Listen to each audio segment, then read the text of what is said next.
Unit second,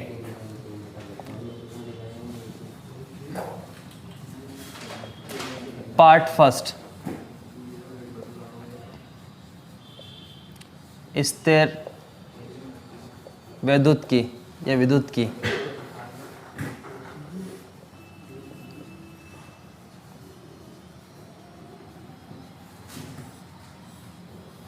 electrostatics.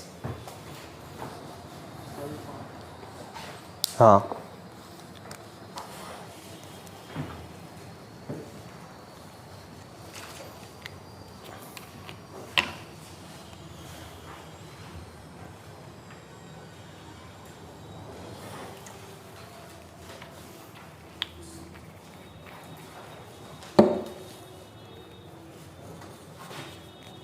सजा लो copy.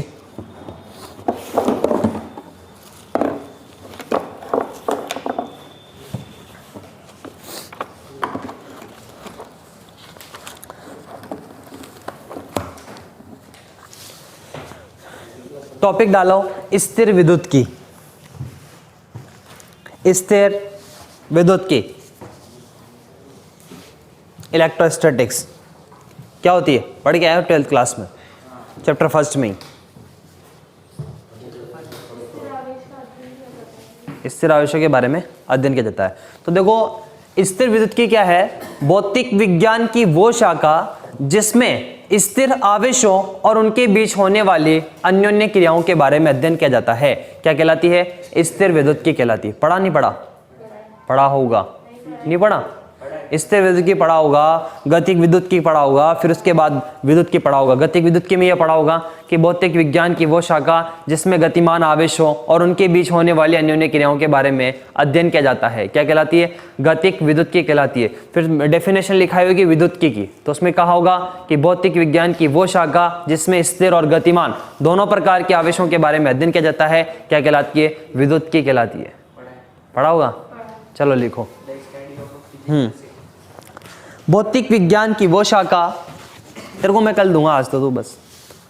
भौतिक विज्ञान की वो शाखा, मैथमेटिकल फॉर्म आया ना जब लिख लेना अभी। भौतिक विज्ञान की वो शाखा जिसमें, भौतिक विज्ञान की वो शाखा जिसमें स्थिर आवेशों, भौतिक विज्ञान की वो शाखा जिसमें स्थिर आवेशों और उनके बीच होने वाली, और उनके बीच होने वाली अन्योन्य क्रियाओं के बारे में, और उनके बीच होने वाली अन्योन्य क्रियाओं के बारे में अध्ययन किया जाता है, और उनके बीच होने वाली अन्योन्य क्रियाओं के बारे में अध्ययन किया जाता है। इंटरेक्शन मतलब, अन्योन्य क्रिया मतलब इंटरेक्शन, स्थिर विद्युत की कहलाती है इलेक्ट्रोस्टैटिक्स।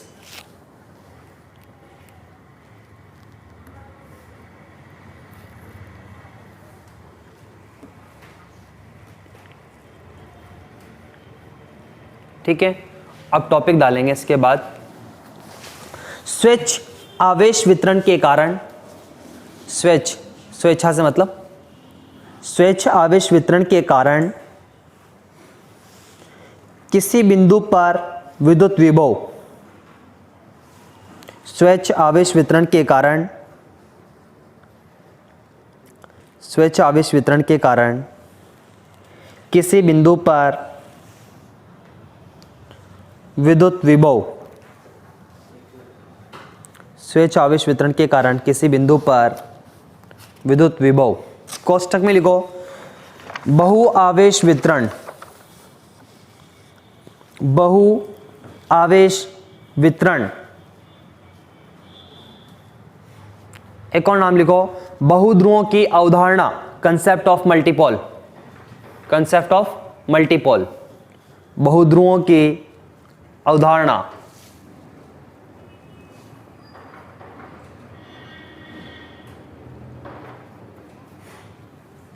ठीक है, मैं एक डायग्राम बनाता हूं।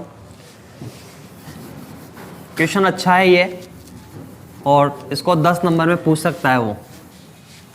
ठीक है ना, और पूछा भी है काफी बार।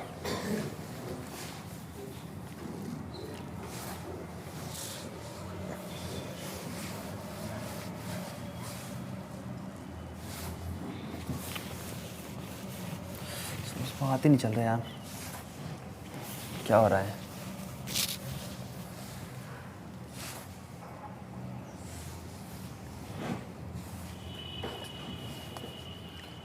देखो ये एक्स अक्ष है, ये जेड अक्ष है और ये वाई अक्ष है। जेड अक्ष मैं ऊपर दिखा रहा हूँ, ठीक है ना, ये आपका मूल बिंदु है, ठीक है। ये पूरा क्या है,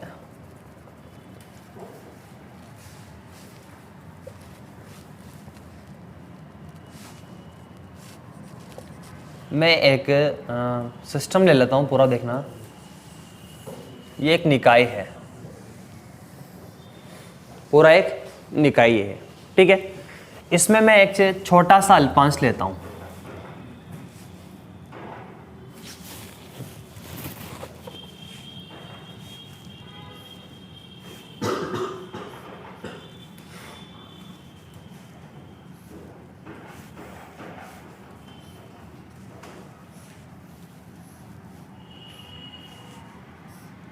ये मैंने एक छोटा सा निकाय ले लिया इसमें, ठीक है। अब देखो यार, निकाय है अपने पास, इसका जो स्थिति सदिश है वो कितना है, आर वेक्टर है। कितना है, आर वेक्टर है। और मैं यहां पर कोई बिंदु P ले लेता हूं, ये कोई बिंदु P है, तो ये जो दूरी है वो कितनी, स्मॉल a है, ठीक है। और यहां से यहां तक की जो दूरी है वो कितनी है, कैपिटल R है। और ये जो कोण है वो कितना है, थीटा है, ठीक है। और ये जो मैंने अल्पांश लिया, इसमें जो आवेश है, इसका जो आयतन है वो कितना है, dv है। आयतन कितना है इसका, dv। और इस पे जो आवेश है वो कितना है, dq है। कितना है, dq, चार्ज। और इसका जो आयतन आवेश घनत्व है वो कितना है, रो है। क्या है, रो है, ठीक है। तो मैं इस पूरी निकाय के लिए अगर आपसे पूछूं, मैं इसकी बात कर रहा हूं पूरी निकाय के लिए, तो मैं एक इसका जो छोटा सा मैंने जो अल्पांश लिया है, अगर मैं इसका आयतन आवेश घनत्व निकालूं तो वो कितना होगा, आयतन आवेश घनत्व रो, रो बराबर dq अपॉन dv। तो dq बराबर क्या हुआ, रो dv। इसको अपन इक्वेशन नंबर फर्स्ट के देते हैं, ठीक है।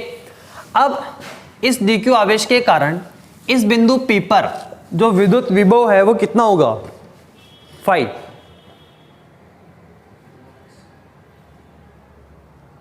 Electric potential at P point, भूल गए, विद्युत विभव किस आवेश के कारण, KQ अपॉन A, ठीक है। तो यहां पर आपके पास एक अल्पांश ले रहे हो आप, छोटा सा एक अल्पांश ले रहे हो, तो फाई को क्या कहोगे, d फाई। फाई को क्या कहोगे, d फाई। तो d फाई बराबर k, और q की जगह कितना है, dq अपॉन दूरी कितनी है, a। यही होगा एक अल्पांश के लिए। तो यहां से आपके पास d फाई बराबर k का मतलब 1/4 पाई एप्सिलॉन नॉट, ठीक है। और dq, देखो ये इसको मैं 2 कह देता हूं, from equation number first and second.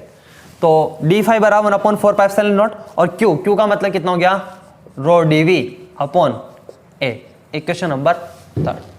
तब संपूर्ण इस भाग के कारण या संपूर्ण बंद पृष्ठ के कारण जो फाई होगा विद्युत विभव वो कितना होगा, फाई बराबर, इंटीग्रेशन कर दें तो देखो फाई बराबर इंटीग्रेशन क्या, डी फाई, इक्वेशन नंबर 4, और ये from equation number third and 4। तो फाई बराबर इंटीग्रेशन डी फाई कितना है, 1/4 pi epsilon naught rho dv upon a।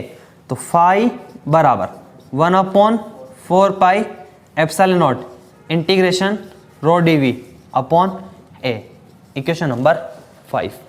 अब मुझे क्या करना है, इस 1/a का मान निकालना है। किसका, 1/a का, ठीक है। इस a का मान निकालना है। तो इसका मान निकालने के लिए अपन क्या करते हैं, देखो त्रिभुज नियम लगाता हूं मैं इसमें। इसको मैंने नाम नहीं दिया तो मैं डायरेक्ट लिखता हूं त्रिभुज नियम से। देखिए आप लोगों को हवा लगती है क्या, मैं लिखता हूं, थोड़ा समझने की कोशिश करना अगर आता है क्या समझ में। कोस थीटा बराबर, या आपने मैं बनाता हूं 1 मिनट त्रिभुज, जैसे ये ए बी और ये सी, इसके सामने वाली भुजा स्मॉल है, इसके सामने वाली भुजा, ये जैसे कोण है, कोण ए के सामने वाली भुजा स्मॉल है, कोण बी है इसके सामने वाली भुजा स्मॉल बी, और ये कोण सी है इसके सामने वाली भुजा स्मॉल सी। तो कोज्या नियम होता है कॉस, देखो ये कोज्या नियम है, आपको पता है कॉस ए बराबर क्या, जैसे ये ए है तो इसके सामने वाली भुजा को माइनस में लिखेंगे अपन, है ना। तो क्या होगा, कॉस ए बराबर B square plus C square minus ए स्क्वायर अपॉन 2bc। ये नियम पढ़ा नहीं पढ़ा, पढ़ा है। और देखो अगर कॉस बी लिखना हो आपको, कॉस बी लिखना हो तो क्या होगा, A square plus C square minus B square upon 2ac, ठीक है। ऐसे ही अगर कॉस सी आपको लिखना हो तो क्या होगा, बोलो, A square plus B square minus C square upon 2ab, यही है। तो यहां से आप देखो ये आपके पास थीटा है, ये कितना है, थीटा है, ये r है, ये स्मॉल r है और ये कैपिटल स्मॉल a है। तो मैं cos थीटा बराबर क्या लिखूं, चलो यही बता दो मुझे, capital r square plus small r square minus a square upon 2r, यही होगा। तो अपन ऐसे लिख दें, अपन को तो किसका मान निकालना है, a का मान निकालना है। तो देखो इसको ऐसे लिखते हैं, r square plus r square minus a square बराबर 2r cos थीटा। तो a स्क्वायर बराबर कितना, r square plus r square minus 2r cos theta, लिख सकते हैं ऐसा। तो मैं यहां पर देखो ऐसे लिख देता हूं डायरेक्ट, a स्क्वायर बराबर त्रिभुज नियम से a स्क्वायर बराबर r square plus small r square minus 2r cos theta. कोई दिक्कत है क्या इसमें, बात समझ में आएगी सबको, ठीक है। ये मिटा दूं, इनको लिखने की आवश्यकता नहीं है, ये कंसेप्ट आपको याद है। और अगर याद नहीं हो तो त्रिभुज बना के कोई एक सूत्र लिख लेना, त्रिभुज बना के कोई एक सूत्र लिख लो, ऊपर बना लो साइड में कहीं पे भी।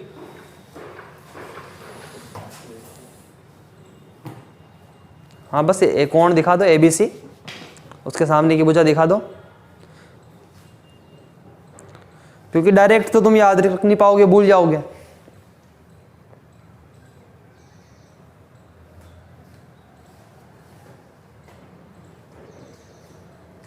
एक लिख लो cos ए बराबर, बाकी तो फिर तुम खुद खोज कर लोगे। मिटा दूं,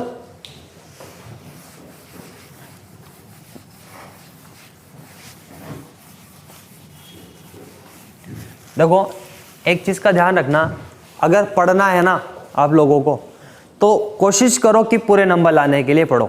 आज का जो जमाना है, मैं बता रहा हूं सही, आप 70% 75% बना लोगे, कोई वैल्यू नहीं है, कोई वैल्यू नहीं है। अगर पढ़ना है तो कोशिश करो कि पूरे नंबर के लिए पढ़ना है मुझे तो, और पूरे नंबर आएंगे आपके, विश्वास रखो इस बात पे। ऐसा पहली बार नहीं हुआ कि मतलब तुम लोग ही लाओगे, ऐसा पहली बार नहीं हुआ, हर बार होता है। किसी से भी उठा के देख लेना मेरा रिकॉर्ड, किसी से भी पूछ लेना। तो आप लोग कोशिश करना, ऐसा नहीं कि नहीं मुझे तो पास होना है, 60% बनानी है, 70% बनानी है, कोई मतलब नहीं है 70, 75, 80% की। आज के ज़माने में तुम पढ़ रहे हो, तुम्हारा खुद का टाइम वेस्ट हो रहा है, यूँ मान लो, और घर वालों का पैसा खराब हो रहा है और खुद की ज़िंदगी खराब हो रही है। पढ़ना है तो पूरे नंबर के लिए पढ़ना है अपन को। और मैं तो सिर्फ इतना कह रहा हूँ आप लोगों से, जो मैं यहाँ पढ़ा रहा हूँ ना, ईमानदारी से जिस बच्चे का पूरा बोर्ड पे ध्यान है ना, मेरी पढ़ाई हुई चीज़ को जाके बस 15 मिनट देख लो। 15 मिनट तो दे सकते हैं ना, 15 मिनट घर जाके तुम इसको देख लो कि मैंने क्या क्या लिखवाया है। याद नहीं हो जाए तो मेरे से कह देना एक बार में, लैंग्वेज इस तरह से लिखाता हूँ मैं, एक बार पढ़ने में याद हो जाती है। तुम किसी भी चीज़ को देख लेना, अब तक जितना भी लिखाया है या तो किसी डायग्राम से लिखा है मैंने, या उसकी मैथमेटिकल फॉर्म से लिखाया है, गलत कह रहा हूँ क्या मैं? देखो अगर आप लोगों ने फोकस किया हो मेरे नोट्सों पे तो यही चीज़ें उसमें पढ़ा हो तो, और नहीं पढ़ा हो तो फिर बात अलग है। तो अपन ए स्क्वायर बराबर r square plus are square minus 2 RR cos theta, तो चलो आज से पढ़ेंगे ना पक्का। पूरे नंबर के लिए पढ़ना अलग होता है, टाइम पास करना, और एक पूरे नंबर के लिए पढ़ना अलग होता है। और बहुत आसान है, तुम सिर्फ मेरे लिए 1 घंटा दे दो। 1 घंटे में यूं है कहने का मतलब, 1 घंटे का मतलब यहाँ तो आए रहे हो तुम, घर जाके 1 घंटे का मतलब है जैसे आज ये पढ़ा दिया तो 15-20 मिनट पढ़ लो और पुराना देखते रहो। जैसे यूनिट फर्स्ट होगी ना तो उसको भी तो देखते रहो, उसको भी देखते रहो, टेस्ट देते रहो रेगुलर। तो यहां से a बराबर कितना होगा बच्चों? अंडर रूट लगा दूं मैं, r square plus are square minus 2 RR और ये कॉस थीटा। ठीक है, अपन को तो 1/a निकालना है, तो मैं 1/a कर दूं इसको। 1/a बराबर 1 अंडर रूट क्या, r square plus are square minus 2 RR cos theta. तो 1/a बराबर 1 देखो मैं यहां से आर स्क्वायर कॉमन ले रहा हूं। क्या कॉमन ले रहा हूं? R square. तो बाहर निकलेगा तो क्या? आर। तो ये 1/r। ठीक है, यहां से कितना बचा? 1 plus are square upon are square minus 2r upon capital R, क्योंकि एक R कट गया, और ये cos थीटा की घात कितनी? 1/2। तो 1/a बराबर देखो ये 1/r। मैं इस चीज को ऐसे लिख दूं आप लोगों की इजाजत हो तो, r square upon are square minus 2r upon r, और ये cos थीटा की घात कितनी? -1/2 लिख दूं। ऊपर ले लिया मैंने, इसको मैं इक्वेशन नंबर 6 कह देता हूं। 5 तक होगी थी, इक्वेशन नंबर 6। अब आप लोगों ने एक चीज पढ़ी है द्विपद पर में, बाइनोमियल थ्योरम पढ़ी ना, 1 प्लस एक्स की घात n बराबर, हाँ 1 plus nx plus n minus 1 upon factorial 2 x square plus सोन। पढ़ी है कि नहीं पढ़ी? ईमानदारी से बताना, सबने पढ़ी है। अब यहां पर देखो कुछ डिफरेंट तरीके से पढ़ो, शॉर्ट ट्रिक का जमाना है, टाइम ज़्यादा खर्च ना हो और कैलकुलेशन की गलती नहीं हो। तो जो काम आपको करना है ना, 1 प्लस ये पूरा x, देखो ये इसके 1 प्लस x की घात n, ये काम तो आपको घर पे ट्राई करना है। मैं नहीं करवा रहा इसको, ये काम तो आप लोगों को देखना है। मैं क्या है शॉर्ट मेथड से इसको पढ़ा रहा हूं। मैं इसको क्या है ये 1 पद, यही कहूं कि जो समीकरण 6 है इसका 1 plus are square upon are square minus 2r upon r cos theta की घात -1/2, इस पद को लेजेंड्रे बहुपदों के रूप में लिखने पर बिल्कुल नई चीज है, परेशान हो जाओगे कि लेजेंड्रे बहुपद है क्या। देखो 4 प्रकार की अवकल समीकरणें चलती है, ये सेकेंडरी में जब आप आ जाओगे तब वहां चलेगी, फिजिक्स में मैथमेटिकल फिजिक्स के नाम से चलती है बुक, तो कोई नहीं पढ़ाता पूरे एरिया में, कोटा बूंदी बारा झालावाड़ यहाँ मिलेगा बस तुम्हें पढ़ने को। ठीक है, तो लेजेंड्रे अवकल समीकरण है, बेसल अवकल समीकरण है, हर्माइट अवकल समीकरण है, एक लागेर अवकल समीकरण है। एक ही समीकरण का हल कम से भी कम 35-40 पेज का होता है। ठीक है ना, तो वो उनमें से क्या है, एक जो समीकरण है वो क्या है, लेजेंड्रे अवकल समीकरण है और उसका हल है और उसके बहुपद वगैरह है। तो इसको क्या है अपन लेजेंड्रे बहुपद के रूप में लिखते हैं। क्या लिखते हैं देखो, ये मैं यहां लिखा दूंगा अभी, 1 plus are square upon are square minus 2r upon r cos theta की घात -1/2 बराबर summation l P L cos theta और स्मॉल r अपॉन कैपिटल R की घात l। Equation number 7। ये जो पी एल cos थीटा है इसको क्या कहते हैं, लेजेंड्रे बहुपद कहते हैं। और L बराबर यहां पर क्या है, दिगंशी क्वांटम संख्या है, एज़ोमिथाइल क्वांटम नंबर कितना होता है, ओ नालायकों, दिगंशी क्वांटम संख्या याद नहीं तो मैं कहां शुरू होती है, L बराबर 0 1 2 3 सोन, L बराबर 0 S कक्षक, L बराबर 1 P कक्षक। केमिस्ट्री पढ़ाऊं क्या? हाँ कहाँ याद है, बोल ही नहीं रहे। लॉकडाउन हो गया सब, हाँ लॉक हो गया लॉकडाउन में सब, यूँ बोलो लॉक हो गया लॉकडाउन में सब। चलो कोई बात नहीं। तो अपने पास दोनों ऑप्शन है, मैं बता रहा हूँ, दो ऑप्शन है अपने पास। या तो आप इतनी सी चीज याद रख लो, ये समेशन एल बराबर summation L P L cos theta small are upon capital R की घात कितनी एल। ये 3 मान लिखाऊंगा मैं इसको, एल बराबर 0 पर, एल बराबर 1 पर, एल बराबर 2 पर। प्रूफ अपन सेकेंड ईयर में करेंगे, क्योंकि अभी 30-35 पेज तुम भाग जाओगे उठ के यहाँ से, है ना, पॉसिबल नहीं है, मुझे पढ़ाना है तुम्हें, है ना। तो या तो अपने पास क्या ऑप्शन है कि 1 प्लस एक्स की घात n का अपन प्रसार करें। पर इसमें दिक्कत क्या है, देखो मैं बता रहा हूं आप लोगों को, कैलकुलेशन की दिक्कत क्या है। जैसे यहां पर 1 प्लस एक्स किया मैंने, तो यहां पर आर स्क्वायर आ रहा है, यहां आर आ रहा है, ठीक है। फिर दूसरा पद आएगा, उसका आप क्या करते हो, जैसे एक्स स्क्वायर आता है उसमें, तीसरे पद में एक्स क्यूब आता है, ठीक है। तो जब एक्स स्क्वायर जब एक्स क्यूब करोगे और वो करने के बाद आपको आर वाले पद अलग सेपरेट करने, आर स्क्वायर वाले पद अलग सेपरेट करने, आर क्यूब वाले पद अलग सेपरेट करने और आर 4 वाले पद अलग सेपरेट करने, तो वो काम काफी मुश्किल हो जाएगा कैलकुलेशन के हिसाब से। देख लो आप, खतरनाक है, बट करके भी लाना है कल आपको, मैं चेक भी करूंगा रफ में, फेयर में तो यही रहेगा, मेथड यही करना है आपको, बस इसको अलग से हल करके लाना है। मेरे पास सॉल्यूशन भी है इसका, दोनों मेथड पढ़ाता हूं मैं, पर वो एक तो बच्चों को देता हूं और इससे मैं कराता हूं नए से। कुछ नया सीखो, एक ही एक चीज को कहां तक लेके चलोगे, है ना, कुछ नया सीखो। तो इसीलिए ये नया मैं करवा रहा हूं और पुराना आपको करके ले आना है। आपको 1 प्लस एक्स की घात n का सूत्र याद है, रोहित क्या है लिखेगा, याद नहीं तुम्हें, दीपक पर में 1 प्लस एक्स की घात n बराबर सबसे पहले x आता है 1 प्लस एन एक्स, 1 की पावर n नहीं x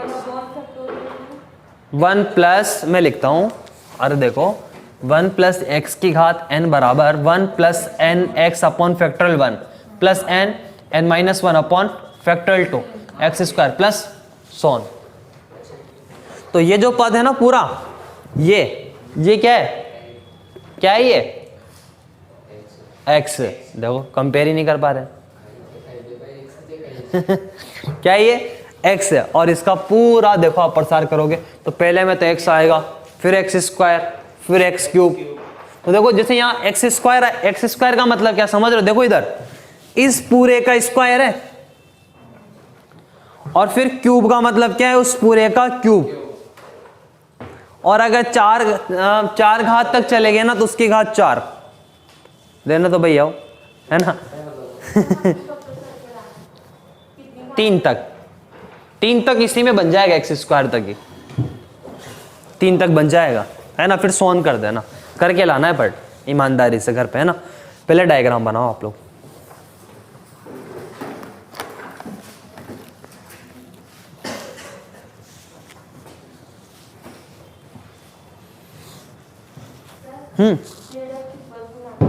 वापस बोलो। जेड अक्ष ऊपर क्यों माना, ठीक है। देखो मेरी बात सुनो, कोई दिक्कत नहीं है उससे, आप चाहो तो ये एक्स, ये वाई और ये जेड ले लो, कोई दिक्कत नहीं। पर होता क्या है, जब अपन यहाँ पर जैसे मान लो जो द्विध्रुव आघूर्ण वगैरह लेते हैं ना, तो उसका जो जेड घटक लेते हैं वो क्या होता है, पी कोस थीटा होता है जेड घटक, तो वो जेड डायरेक्शन में आता है, तो फिर इधर लेना पड़ेगा, तो उससे कोई फर्क नहीं पड़ता। द्विध्रुव आघूर्ण निकालते हो ना, द्विध्रुव आघूर्ण,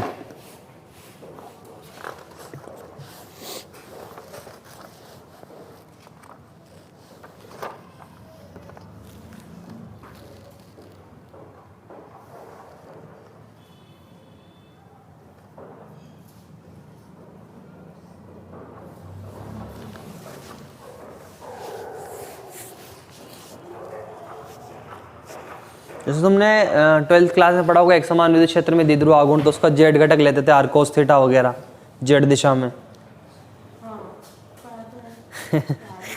थोड़ा धुंधला हाँ स्पष्ट पिक्चर नहीं बन रही माइंड में। अपन पढ़ते हैं 1 साल के लिए ये सब, है ना। लास्ट है।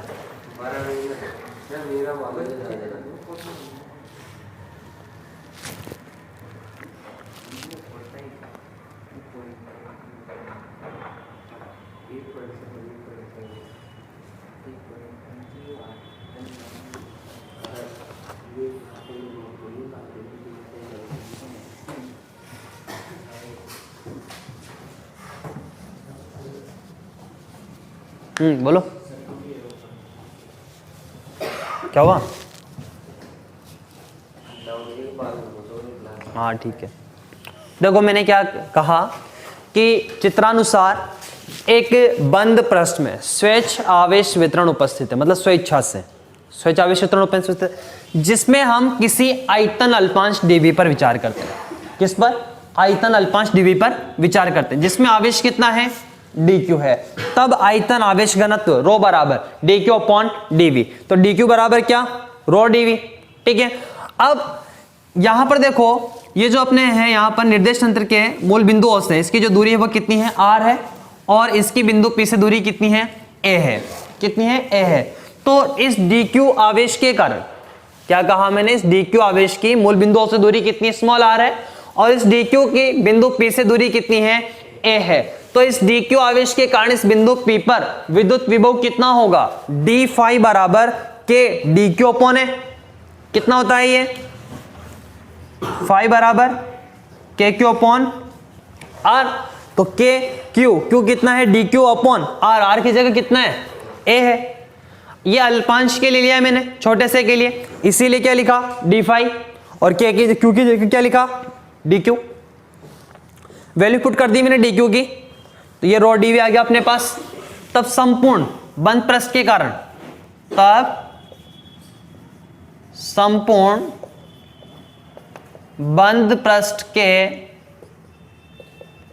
कारण बिंदु P पर कुल विभव क्या होगा? फाई बराबर integration d phi. Value put कर दें, जो कांस्टेंट है उसको बाहर। Equation number 5।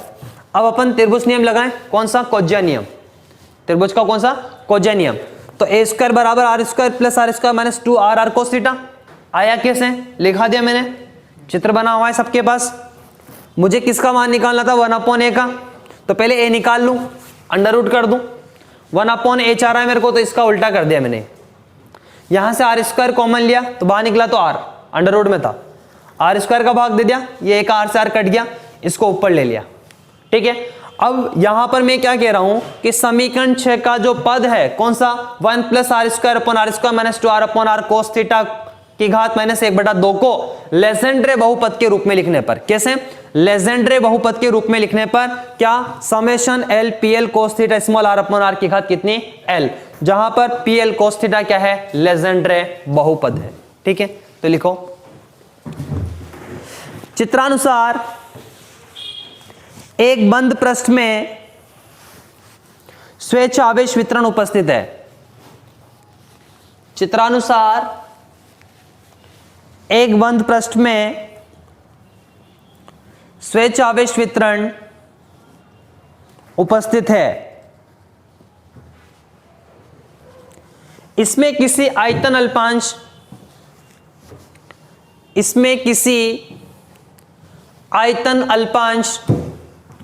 dv पर विचार करते हैं। इसमें किसी आयतन अल्पांश dv पर विचार करते हैं, जिसमें dq आवेश उपस्थित है।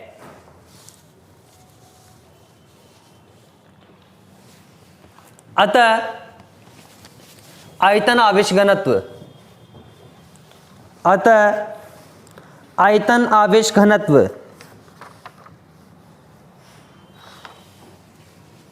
ये लिखो, रो बराबर d q upon d v, तो डी क्यू बराबर रो डी वी। और इक्वेशन नंबर फर्स्ट,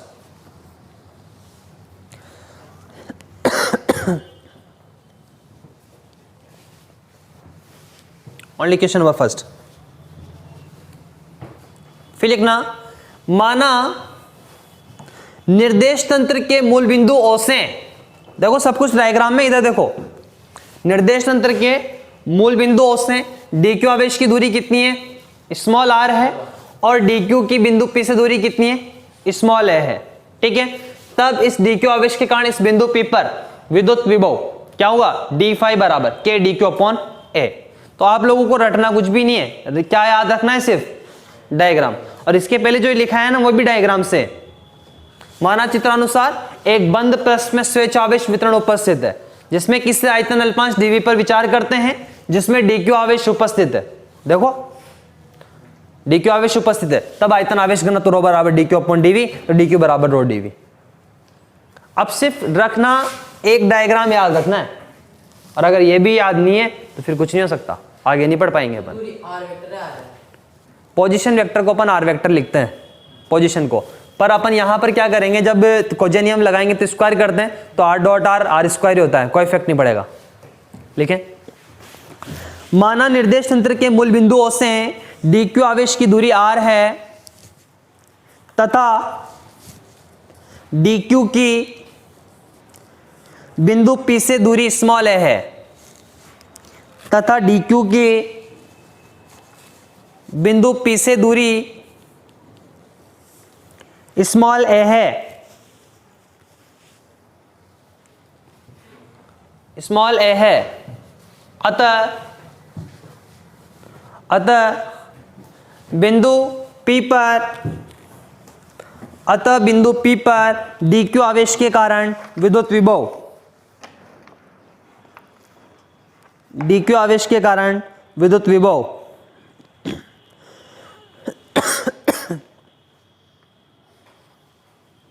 कहां तक लिखोगे, समीकरण 6 तक।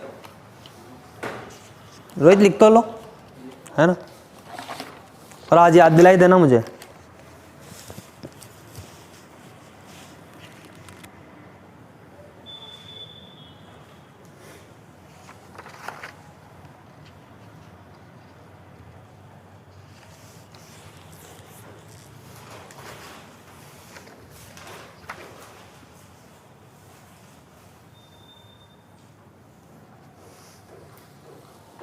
टाइम है ना अभी अपने पास, कितना हुआ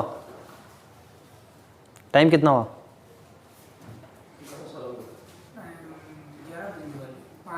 अच्छा अच्छा, लिखो लिखो, हो जाएंगे, अभी करवा देते हैं इसको तो पूरा।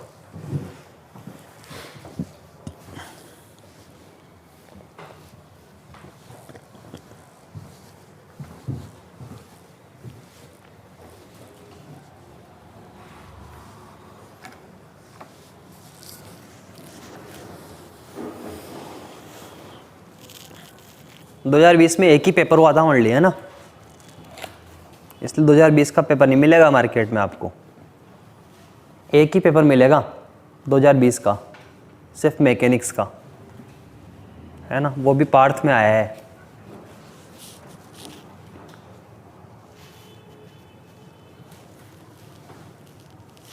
और सारे क्वेश्चन मैं करवा चुका आप लोगों को, ऐसा एक भी क्वेश्चन नहीं है जो एग्जाम में आया और अपन ने नहीं किया हो।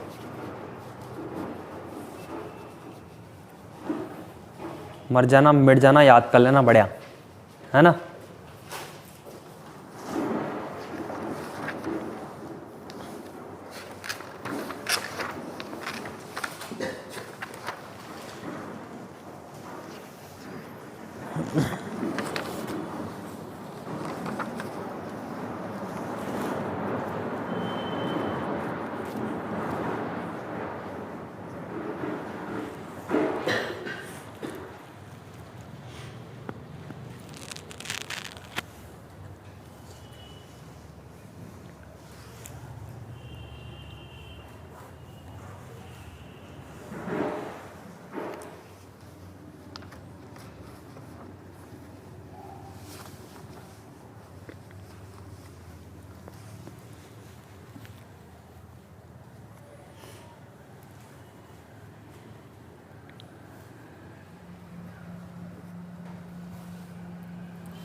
हो गया।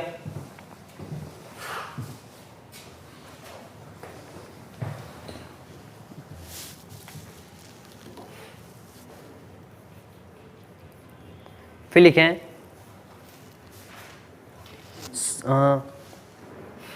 समीकरण 6 तक सबने लिख लिया क्या? समीकरण 6 तक नहीं लिखा? लिखो।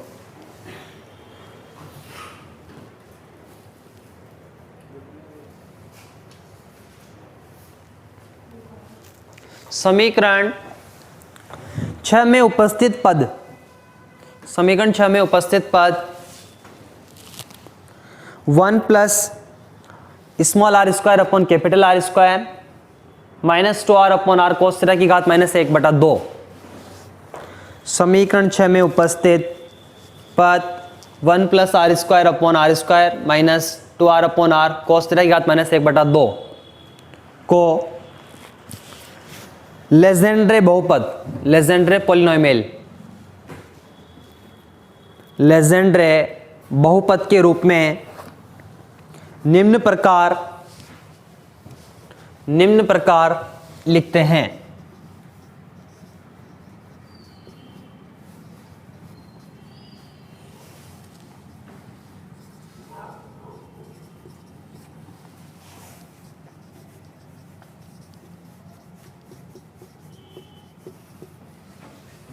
ये पी एल कॉस थीटा क्या है? लेजेंड्रे बहुपद है और एल का मान कहां से होता है? 0 1 2 3 सोन। अब मैं लेजेंड्रे बहुपद के मान लिख देता हूं आप लोगों के लिए। सिर्फ 3 मान आपको याद रखने हैं और अगर ये याद रखने का लफड़ा नहीं रखना तो अपन प्रसार करके लिख सकते हैं ना। तो जैसे आपको ठीक लगे वैसा काम कर लेना, देख लेना आपके हिसाब से कौन सा बेटर है। मैं लिखता हूं यहां पर L बराबर 0 पर पी एल कॉस थीटा बराबर, इसका मान होता है 0। एक मिनट, अभी पी 0 कॉस थीटा बराबर 1 और L बराबर 1 पर पी एल कॉस थीटा बराबर होता है कॉस थीटा। ठीक है, और L बराबर 2 पर, या आप यूज कह सकते हो P0 और ये P1 और ये P2 cos थीटा बराबर 3 cos square theta minus 1 upon 2। ये आपको 3 चीज़ें याद रखनी है। पहला तो कि L बराबर 0 पर मतलब P0 cos थीटा पर मान कितना होता है? 1, और L बराबर 1 पर मतलब P1 cos थीटा का मान कितना होता है? cos थीटा, और L बराबर 2 पर P2 cos थीटा कितना होता है? 3 cos square theta minus 1 upon 2। वहां पर आपको यू लिखा हुआ मिलेगा P0 x बराबर 1, P1 x बराबर x, P2 x बराबर 3x स्क्वायर माइनस 1 अपॉन 2। ठीक है, यहां पर अपने पास x की जगह क्या है? cos थीटा है। क्या x की जगह? cos थीटा, इसीलिए मैंने P0 cos थीटा का मान कितना लिखा? 1। P2 cos थीटा का मान देखो, इसके अकॉर्डिंग x का मतलब cos थीटा, और इसके अकॉर्डिंग P2 cos थीटा है मतलब 3x स्क्वायर माइनस 1 अपॉन 2 मतलब 3 cos square theta minus 1 upon 2। ठीक है, ये 3 चीजें आपको याद रखनी है।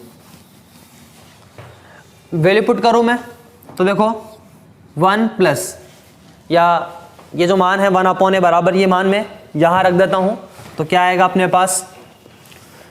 1 अपॉन ए बराबर 1 अपॉन कैपिटल आर और 1 plus are square upon are square minus 2r upon are cos रहेगा माइनस 1/2। इसको क्या लिखूं बोलो? Summation L P L cos theta की घात, sorry P L cos theta small are upon capital R की घात कितनी? एल। इसका समेशन खोलें अपन 2-3 पद तक, तो क्या होगा? 1 अपॉन ए बराबर 1 अपॉन आर P0, एक बार मान रख देते हैं पहले, P0 cos theta R upon R की घात 0, फिर 1 रखते हैं तो P1 cos theta R upon R की घात कितना? 1, फिर P2 cos थीटा, ये मिटा दो, लिख लिया ना?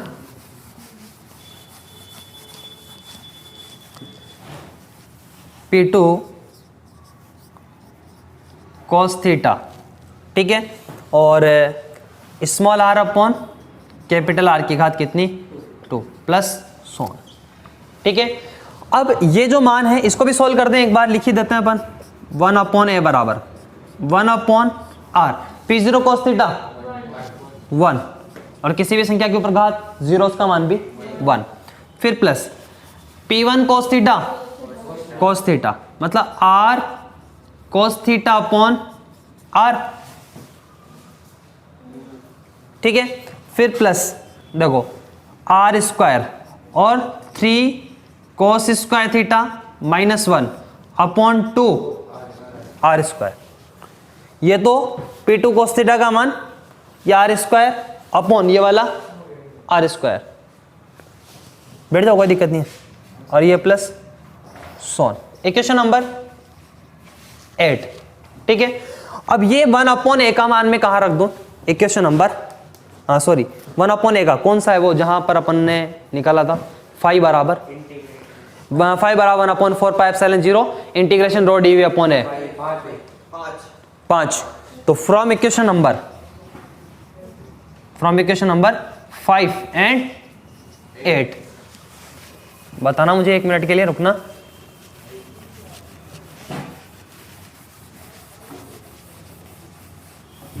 देखो 5 बराबर 1 upon 4 pi epsilon naught integration 1 upon A है, रो डीवी में पीछे लिख दूंगा 1 अपॉन ए है ना, तो 1 अपॉन ए का मतलब बोलो 1 अपॉन आर और 1 plus r cos theta upon r plus are square upon are square 3 cos square theta minus 1 upon 2 r square, ठीक है, और सोन और रो डीवी।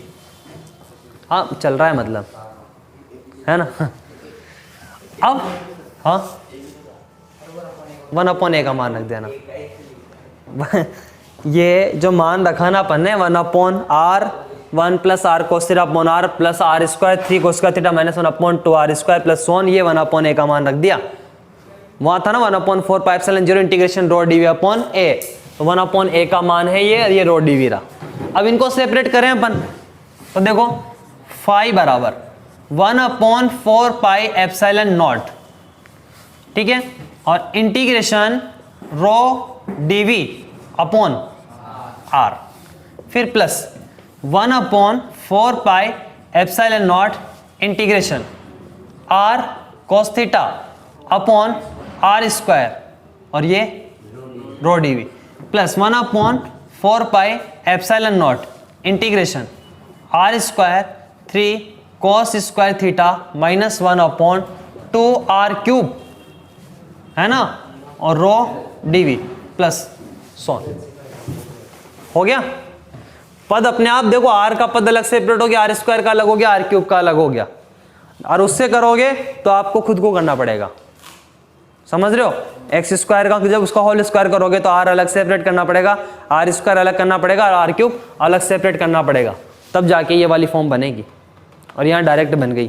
तो सिर्फ यहाँ पर एक ही चीज याद रखनी थी, कौन सी, समेशनल पेल कोस थीटा और small are upon capital R की घात एल। और अगर यहाँ पर 3 मान है, एल बराबर 0 पर P0 cos थीटा 1 है, P1 cos थीटा है और P2 cos theta 3 cos square theta minus 1 upon 2 है। इतनी सी तो याद रह ही सकती है, और अगर नहीं रहती छोड़ दो, 1 प्लस एक्स की घात n यूज करो।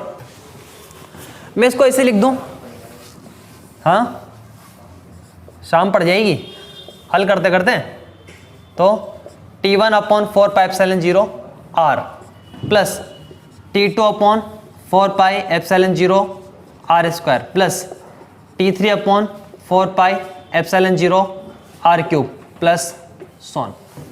क्या करा मैंने, मान लिया, है ना। ये क्वेश्चन नंबर 9। जरूरी नहीं है सर T1 ही क्यों माना, कोई बात नहीं, P1 मान ले। वहां एक बार आया था एग्जाम में, सिद्ध करो कि 5 बराबर P1 upon 4 pi epsilon 0 R plus P2 upon 4 pi epsilon 0 R। तो ये तो नहीं ना कि सर आपने तो चक्कर पड़ गया, T आ गया था, वहां P आ गया था, इतना तो है ना। हाँ क्या, तो जहां T1 बराबर कितना है, इंटीग्रेशन रो dv, कंपेयर कर लो आप, T2 integration r cos theta rho dv, T3 integration r square 3 cos square theta minus 1 upon 2 rho dv। इसको बोलते हैं एकल ध्रुव आघूर्ण, इसको बोलते हैं द्विध्रुव आघूर्ण, और इसको बोलते हैं चतुर्ध्रुव नहीं आघूर्ण, क्वाड्रपोल मोमेंट। ठीक है, लिखो।